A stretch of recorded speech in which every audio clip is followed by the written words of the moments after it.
So Joe Maldonado is a 8-year-old transgender boy, and he's from Secaucus, New Jersey. And he was a member of the Cub Scout Pack 87. Unfortunately, given the back and forth between the LGBT activists and Boy Scouts and banning gay youth from the Boy Scouts and Scout leaders. And then Scout leaders, Joe was not admitted. He was asked to leave. He was asked to leave, and then they asked for his birth certificate, and there was a little bit of confusion, but now Joe is back. So this is an interesting story, and I know you did extensive research on this because I asked you to in the email. I don't know if you actually read the emails, but I'm gonna throw some questions your way because this is a concept that confuses me. You may or may not know this, but I am a straight white male and had a pretty normal sexual upbringing as far as like straight white males go, right? What I was thinking about is, can an 8-year-old know? I mean, I'm 100% behind letting people do whatever the fuck they want. Okay, if you're an 8-year-old boy, if you're 8-year-old and you declare that you're a girl but you want to be a boy and you're trans, and that's 100% your decision, and have fun with it. I hope you're happy. Like I'm 100% behind the Boy Scouts finally admitting this person back in, and it's great. But what I don't really understand is, can an 8-year-old really make pretty clear-cut sexual decisions about their the gender decisions about their lives? And I wanted to ask this to you.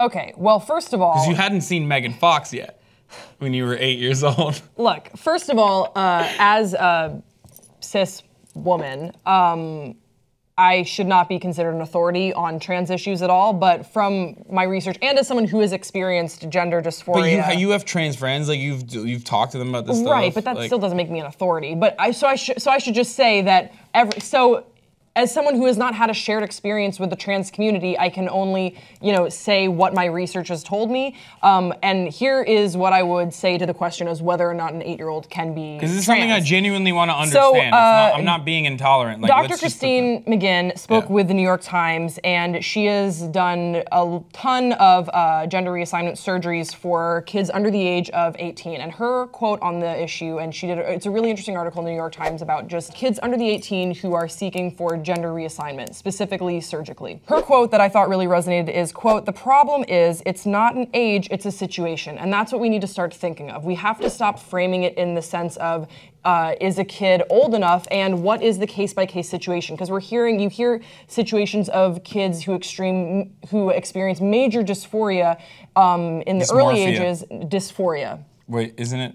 Dysmorphia is not the same. Oh, never mind. I thought dysmorphia was like, it's like looking a certain way, but then feeling. But dysphoria is dysmorphic is like when you have body dysmorphia when you think you look a different way. Dysphoria is how you feel. Oh, okay. So, for example, that's okay. So, for example, I experienced gender dysphoria because of how I choose to present my gender. So I would actually, this isn't a big deal at all, but I would actually more identify with someone who is gray gender, which means that like I am a female and I'm okay with that. Listen, it's not— I don't know what you're referring. This is the first time you've ever mentioned this to me. I've talked about it before to some of my friends. So here's the deal. Like, I am a woman, I was born with female parts, and that's great, but it's also not something that I that resonates with me. I just don't care about it. And that's sort of what the definition of gray gender is, where it's like you're born a certain gender and you're like, all right, that's what it is. I could have been born in a different body and that would have been fine. It's just that my gender assignment is like whatever to me. You know this. It's like I don't want to be seen as particularly female or particularly male, but I'm fine with female pronouns, whatever. You know what I mean? It's just like a whatever thing. So I experienced— So you're a whatever gender. I'm a whatever gender. And I'm fine with like being called as such. But dysphoria for me is the sort of thing where like when I get my period, I'm reminded that I am very female and I'm like, gah, like I don't really want to feel very female. Does that make sense? Anyway. I feel that way when you get your period too. I know, you feel it probably more than me. And then you inform me on it and I'm like, why would you tell me that? I had forgotten that you're a female, and then you mention it, you bring it up. Look, here's some important things to remember, and I would anyone that is interested in learning more about transgender children and their rights and their forms of expression, I would encourage you guys to head over to the humanrightscampaign.com, hrc.com. There's a really interesting article called "Is My Child Transgender?" and it's with Dr. Joanna Olson, who works in adolescent medicine at the Children's Hospital in Los Angeles, and she answers a lot of the questions that you probably have coming to mind.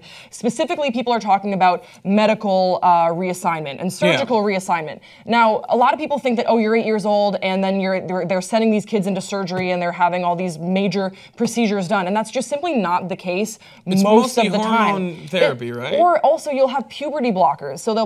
So basically they'll halt a kid from going through puberty if they're experiencing dysphoria and they're saying, I don't identify with the body that I'm in, and it gives them a little bit of time to come to terms with living in their not assigned gender. And so I think that there's, on the people that don't believe that children should be allowed to transition, there's this misconception that 8-year-olds are just being thrown into surgery. But here's the deal, we have to look at it on a case-by-case basis, because there are kids as young as 5 years old that will harm themselves because they're looking at like an appendage on their body that doesn't seem to match, and it's incredibly traumatizing. Can you imagine if you woke up with boobs right now and you were like, oh my God, like you want them gone, and if you're a 5-year-old, if you're an 8-year-old, you have no idea how to compensate. But the difference between that is like I have 24 years of experience inside of this body, and I've built everything around my sexuality and my gender, and it's a massive part of our identities, right? So when you're in that phase, when you're in between that like 5 to like 2 to like 8 to 10 to 14, you're kind of figuring stuff out.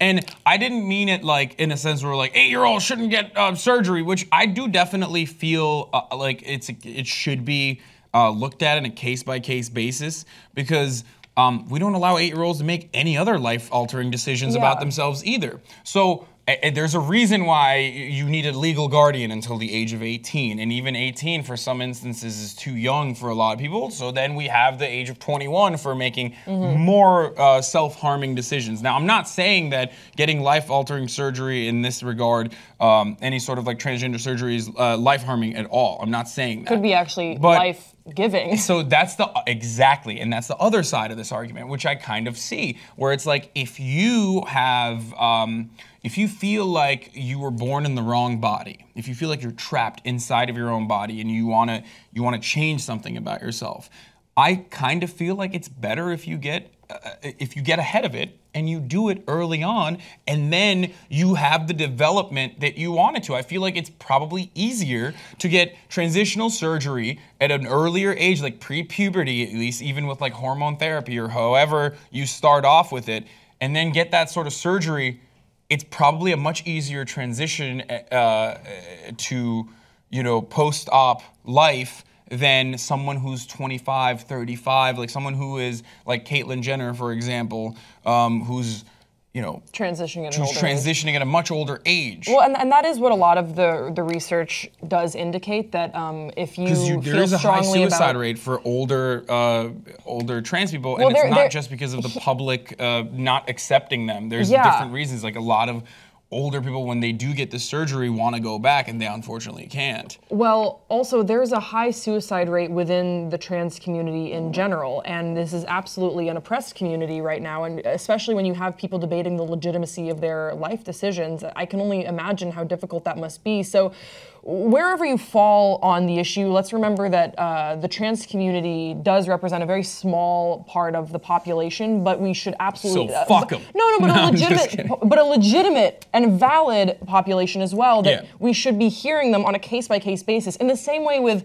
and I know that sexual orientation and gender expression and gender identity are entirely different things, but in the same way that there's no right way to come out as gay, there's no right way to go about being transgender, and whatever procedures you do or do not want to get, or therapy that you do or do not want to go on, should be treated on a case-by-case basis. Yeah. We have the resources that we should be able to do that, at the very least, to help out this community that is so oppressed. And when you address the suicide rate, I think it's so important that if you know someone who is trans or who is struggling with their gender identity or expression, the suicide rate and the rates of depression within the trans community are so high, you have to look within yourself, if you're a friend or a family member, just to be the best ally you can and support them and be there to listen to them as they go about their journey and their transition, because it's not going to be easy and there's going to be a lot of misinformation spread around. So just stay educated. I can't recommend enough going to hrc.com and educate yourself, educate those around you, because that's how we get more compassionate and that's how we can lower the rates of suicide within the trans community and just grow our understanding for everyone, because that's what it comes down to. And ultimately, what someone wants to do with their own life, with their own body, it shouldn't bother you. Really, unless you're a serial killer. That's why do I always bring up serial killers? I don't know, but we want to hear from you guys. What do you think about this whole situation? Is specifically about, like, do you have any information regarding operations being done on people under the age of 18 regarding to transitional surgery? I genuinely want to look at these comments and read your stories. If you're a trans person and you care to share this experience with us, definitely do so. Yeah, let's hang out. And we'll hear, hopefully we'll hear from you guys. And please don't forget to like us, don't forget to subscribe, and we'll see you next time on Pop Trigger.